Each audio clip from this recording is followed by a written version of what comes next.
and welcome to Soulful Sunday, your weekly channeled messages for the upcoming week of December 12th to the 18th. So we have 4 messages from Spirit this week. Let's get into it. The first one, pretty sassy, pretty blunt, mind your business. Let everyone be on their own journey. As much as we love to help and give information and get involved and have discussions, some people are just not ready. They're not ready to hear what you have to say. They're not ready to get another perspective on things, and that is okay. It is not our job to fix, change, save, heal anybody. It has to come from within, and who are we really to say that somebody needs to be changed, fixed, healed, right? Everyone is on their own journey, learning what they need to learn in their own way, and it's not up to us to decide whether that is right or wrong or in alignment. So learning to just take a step back this week, mind your damn business, and let people do what they need to do, figure out what they need to figure out, and learn what they need to learn. Next message is sovereignty. Choose what you are available for. So that kind of ties into the first message of minding your business. You can say, I am not available for this conversation right now. Thank you. Let's revisit this at another time. Whatever you need to say to remove yourself from the situation or the conversation. Sovereignty extends past not only what we put in our bodies or freedoms or rights that we're choosing, but sovereignty also goes into what we are tolerating in our social interactions. So choose what you're available for this week. If you don't have the energy or the capacity to have a conversation with someone, or you just can't get on the same page with each other, that's okay. You're just not available. I am not available for this conversation right now. That's all you have to say. Clear, simple, to the chase. So keep that in mind. Keep that in mind this week, because I think for some of us, some stuff might be coming up around that. So you are able to choose who you're interacting with and the kinds of conversations that you're having. Of course, for certain, special, close, intimate relationships, of course, you need to have these, quote unquote, difficult conversations, or things come to a head. You need to hash things out sometimes, of course. But there's a time and a place, and if you're not feeling it and the energy is off, you're allowed to take a step back from that and to not engage this week or for the day that it's occurring. Next message for this week, hard truths coming to light. So there's going to be a lot more, not just this week, but even moving into 2022, a lot more things that are coming to the light, a lot more ugly truths of the dark side, shadow side of this dimension and earth that we are a part of. So when this is happening, the message is we can be a source of comfort for those who are awakening or beginning to awaken. There is no need for I told you so's, or aha, you made the wrong choice, or whatever the narrative is, whatever the issue is, there's really no wrong choice, right? You have to do what is right for you. But if somebody has, kind of done a 180 and they thought things were a certain way and they're starting to change their mind and they're getting horrified by what's going on in the world, the last thing that somebody who's awakening wants to hear is, I told you so, or see, I was right, you should have listened to me. So we have an opportunity here as light workers and way showers and star seeds that we can hold. That's part of holding the light, right? Part of what we came here to do. Holding the light for people that are starting to awaken. And this can be a source of comfort because they can, as they begin to awaken and they become more in tune with things, conversations with these people are going to get a little bit easier. And they're going to become a lot more open to things and discussing things with you. And they can also be comforted by the fact that they know somebody who is awakened or has been awakened for a while, and they're fine, like they're doing fine, or as fine as you can be, but you're still alive, you're still here, and you've awakened and you're on your own journey with that. But yeah, there's just just this energy of I told you so is just not necessary.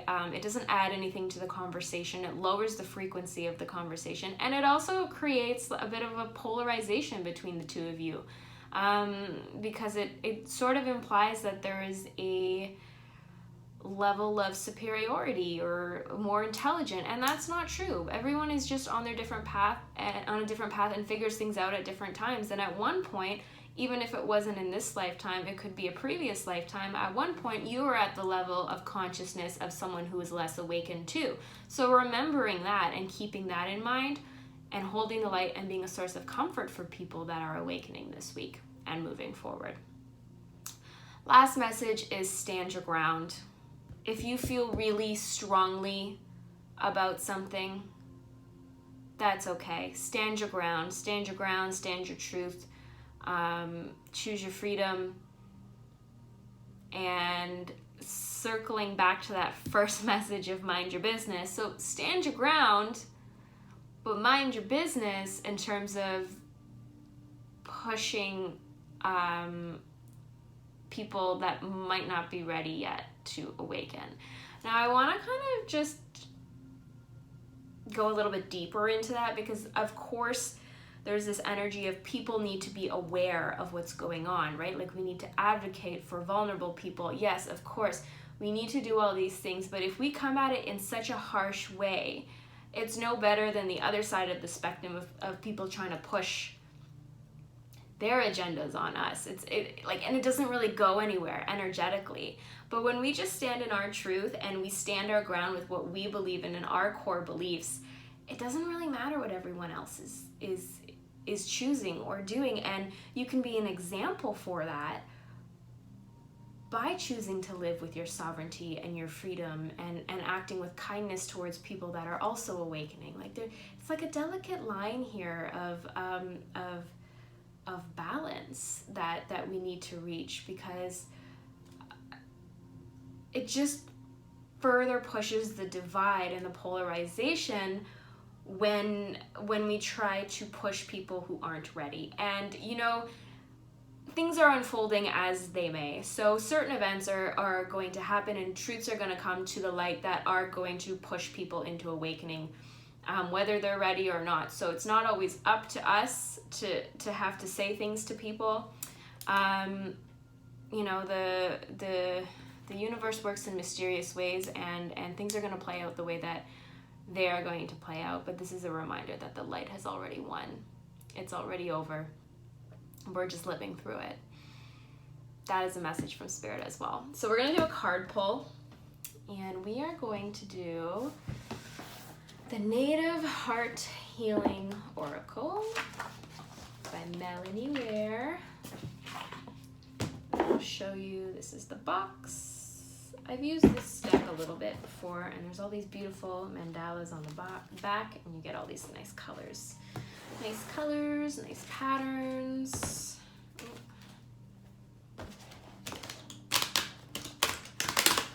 Just pull some cards. Are there any other messages this week that the collective or whoever is watching this video needs to know?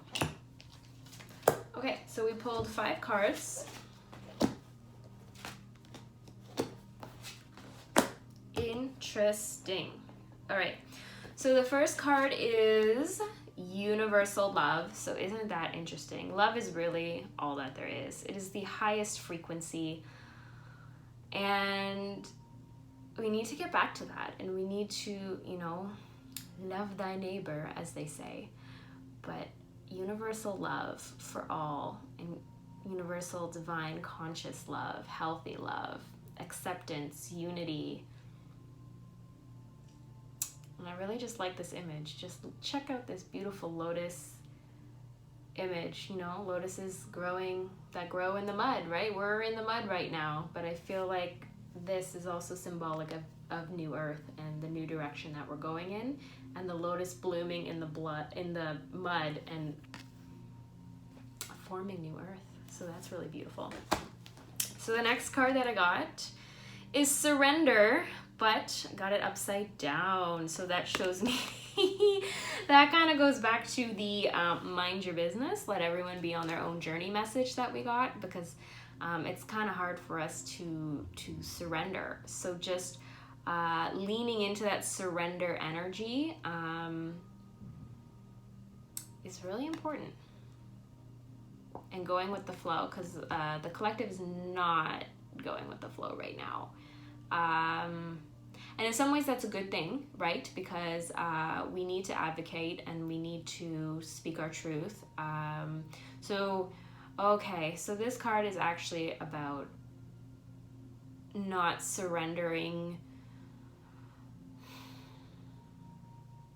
to the narrative that is being told to us. Okay, so that's why this is upside down, because the world is starting to awaken.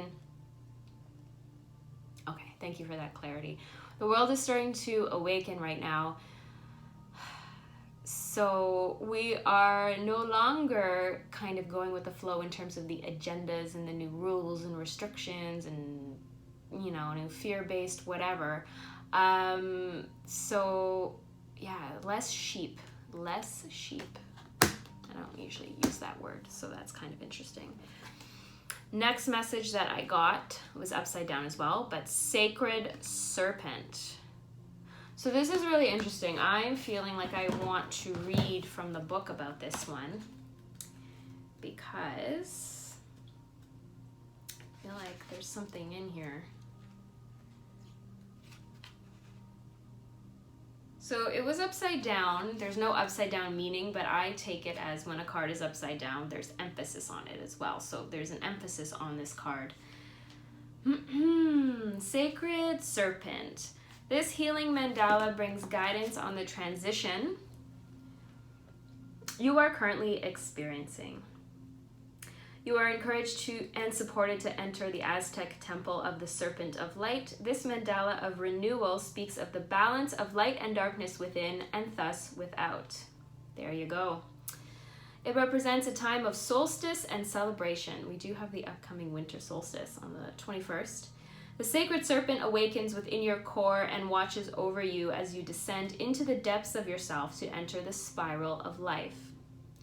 Honor this sacred time as you enter your inner temple for a journey that can only lead to renewal. The Sacred Serpent guides you in reawakening your light, carrying you back within yourself so you can be born anew. Rise again, dear one, as the serpent rises within you. Kundalini.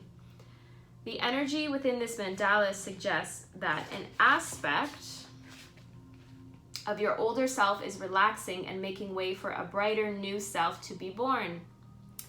This process can be as simple as you choose for it to be. Invite your new self, your higher self within by calling it from your heart. So also goes to calling in New Earth as well. And what that looks like for you and what you'd like this New Earth to look like. Very, very cool. And that was upside down, so emphasis on that message. Okay, so Stargate of Orion is the next one. And I'm also going to read about this. I feel like there's just some interesting messages in these cards that need to be read for today's reading. Okay. Oh, this is interesting. Stargate of Orion. Freedom of expression, emotional intelligence, like-minded connections. This mandala has come to remind you of the stardust that creates your very being. The Stargate within this mandala is a direct entry point to travel within the Orion constellation. Surrounding the Stargate are symbols that send forth light codes to further awaken your crystalline being. This card indicates that you are an advanced initiate on your path. By advanced, this mandala simply suggests that your physical self has become more of a light body. You may utilize this mandala to contact the Orion constellation through meditation. There are beings there who are ready and willing to assist you in your evolution should you choose to make this journey. Finally, this mandala asks you to connect with the water elements both physically and energetically. Connect physically by swimming in natural water sources and increasing your pure water intake. On an energetic level, there is so much for you to master with the water elementals, so take the time to connect through the below meditation, and then there's a meditation in this book. But that is really interesting. And I remember last week, the channeled message was working with water and the element of water and being in flow. And that is quite interesting. So there you go. And then the last card, crown chakra. Huge crown chakra activations happening on a collective level right now. Headaches, dizziness, ringing in the ears. Yeah, sure, ascension symptoms, yes.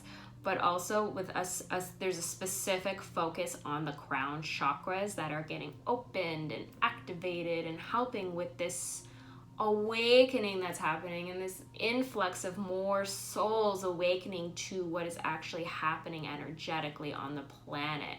But with that comes some physical symptoms, like I just mentioned. So when we work with the crown chakra, use the violet ray. So imagine a violet ray around your head or the crown of your head. You could also, I feel like, working with smoke, like visualizing violet smoke around your head. It's like a softer energy, and smoke can kind of takes over, right? It just flows and goes where it needs to go. So I feel like if you're watching this and you're resonating with this message that you've been having a crown chakra activation, or you're going through one, or you're about to have one this week, you can just get into a quiet place.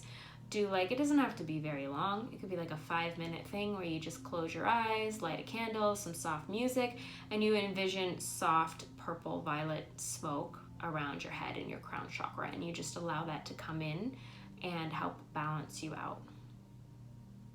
And I see this circle as your head, or the crown of your head.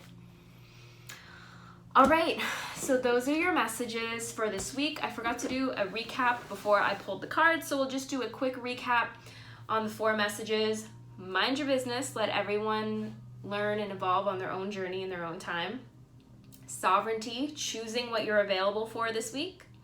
Hard truths coming to the light, being a source of comfort for those awakening. No need for I told you so's. And standing your ground. Those are your messages for this week. If that resonated, please like, subscribe, drop a comment below. And yeah, thank you for tuning in. Thanks for being here. And I will see you back here next Sunday for next week's channeled messages. Namaste. Ciao.